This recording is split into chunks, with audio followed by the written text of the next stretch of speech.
بسم اللہ الرحمن الرحیم الحمدللہ والسلام علی رسول اللہ اما بعد۔ ہمارے واٹس ایپ اسلامی گروپ میں سوال و جواب کے گروپ میں ایک بحث جو ہے بہت زیادہ چل رہی تھی قسطوں کے کاروبار کے بارے میں، تھوڑی سی اس کے بارے میں وضاحت دینا چاہوں گا۔ دیکھیں، قسطوں کا کاروبار کے بارے میں علماء کا اختلاف ہے، لیکن جمہور علماء کا جو موقف ہے وہ یہی ہے کہ یہ درست ہے۔ کچھ شرائط کے ساتھ یہ کاروبار جائز ہو جاتا ہے۔ سب سے پہلی 3 شرطیں میں اس میں پیش کروں گا۔ سب سے پہلی جو شرط ہے بالاتفاق وہ جائز ہے سب علماء کے نزدیک، میرے علم کے مطابق۔ وہ کیا ہے؟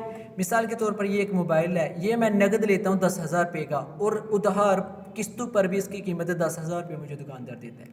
5 مہینے کی قسطوں پر بھی مجھے یہ 10,000 کا مل رہا ہے اور نقد بھی 10,000 کا مل رہا ہے، یہ بالاتفاق جائز ہے۔ قسطوں پہ بھی 5 مہینے کی یہ بالاتفاق 10,000 اس کی ایک ہی قیمت ہے، یہ جائز ہے۔ اور دوسرا جو طریقہ ہے وہ بالاتفاق حرام ہے، اس کے حرام ہونے میں کوئی شک نہیں ہے۔ وہ کیا طریقہ ہے؟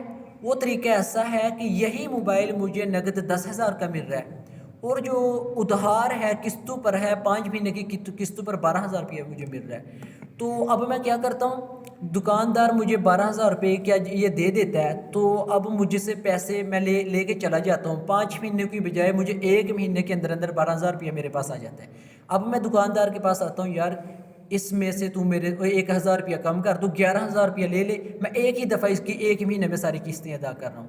اس وجہ سے یہ حرام ہو گیا، یہ ہے کاروبار، اس طرح کی قسطیں حرام ہو گئی۔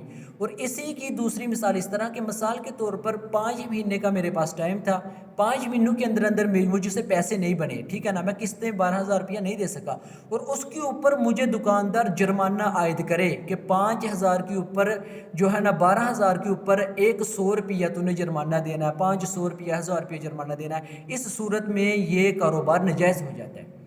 تو سب سے پہلی جو میں نے قسم بیان کی کہ یہ موبائل 10,000 کا مل رہا ہے اور 5 مہینے کی قسطیں میں نے اس کی دینی ہے، تو یہ جائز ہے۔ اس طرح اس کے حلال ہونے پہ سب علماء متفق ہیں، اور اس کی مثال سیدہ عائشہ صدیقہ رضی اللہ عنہا سے بھی ملتی ہے کہ انہوں نے سیدہ بریرہ سے جو ہے نا ایک تجارت کی، تو کیا کہا کہ 9 اوقیے انہوں نے لیے چاندی کے، تو کہا کہ میں تجھے یہ 9 اوقیے جو ہے 9 مہینے کے اندر عطا کروں گی، یا ہر 9 سالوں کے اندر ہر سال میں تجھے ایک اوقیہ عطا کروں گی۔ اس کا مطلب یہ ہوا کہ یہ کاروبار جائز ہے۔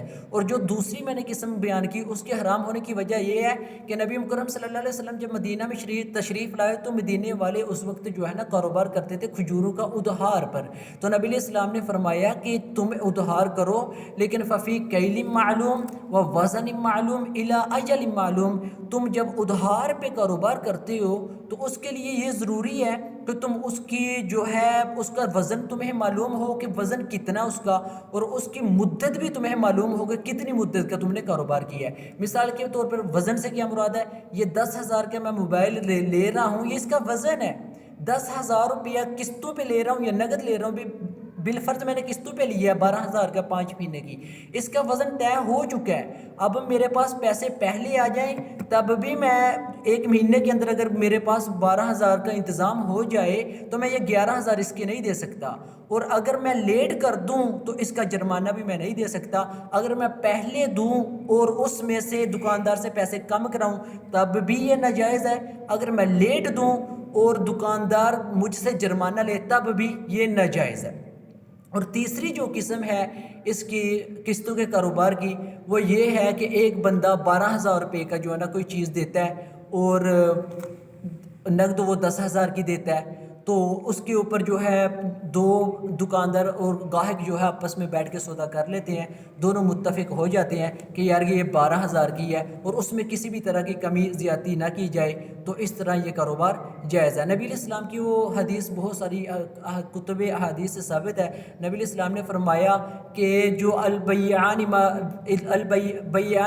بالخیار ما لم یتفرقا، کہ جو بیع کرنے والے ہیں نا، تجارت کرنے والے، ان کو اختیار ہے جب تک وہ جدا نہیں ہوتے، ان کو اختیار ہے وہ جتنی مرضی قیمت آپس میں طے کر لیں، لیکن جب ایک مرتبہ قیمت طے ہو گئی کہ قسطوں پہ اس کا 12,000 روپیہ ہے، تو نہ اس کا ہم 11 دے سکتے ہیں، بے شک ہم پہلے پیسے دیں دیں دکاندار کو جا کر، اور نہ ہم اس کا 13 دے سکتے ہیں، بے شک ہم اس کا لیٹ کر دیں۔ اگر پہلے دیں گے تب بھی حرام ہے، اگر پہلے دیں گے اور کم دیں گے پر جو قیمت طے ہو چکی ہے اور کم دیں گے تب بھی حرام ہے، اگر لیٹ ہونے کی صورت میں زیادہ دیں گے تب بھی حرام ہے۔ تو صورت کون سی بنی؟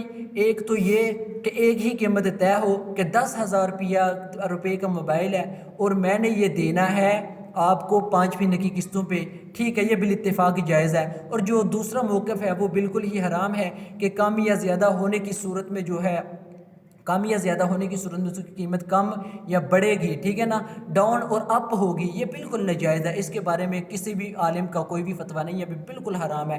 اور تیسرے کے بارے میں تھوڑا سا اختلاف ہے کہ قسطوں کے اوپر 10,000 کا نقد، قسطوں کے اوپر 12 کا نقد، 10 کا، تو اس کے بارے میں جمہور علماء یہ کہتے ہیں کہ یہ کاروبار حرام ہے۔ اور نبی علیہ السلام کی یہ حدیث بھی اسی پہ جو ہے نا فٹ آتی ہے کہ نبی علیہ السلام نے فرمایا جب تم کوئی بھی کاروبار کرو تو اس کا وقت تمہیں معلوم ہونا چاہیے، اس کا جو ہے نا وزن معلوم ہونا چاہیے۔ تو اس نتیجے سے یہ پتہ چلتا ہے، اس حدیث سے یہ دلیل بنتی ہے کہ دونوں کے درمیان یہ طے ہو چکا ہے کہ قسطوں پر اس کی 12,000 روپیہ قیمت لی جائے گی اور وقت بھی 2 سال کا مقرر ہو چکا ہے۔ 2 سال سے پہلے دینے کی صورت میں نہ کم ہو رہی ہے اس کی قیمت، نہ بعد میں دینے کی صورت میں اس کی قیمت جو ہے نا زیادہ ہو رہی ہے، اس صورت میں یہ جائز ہے۔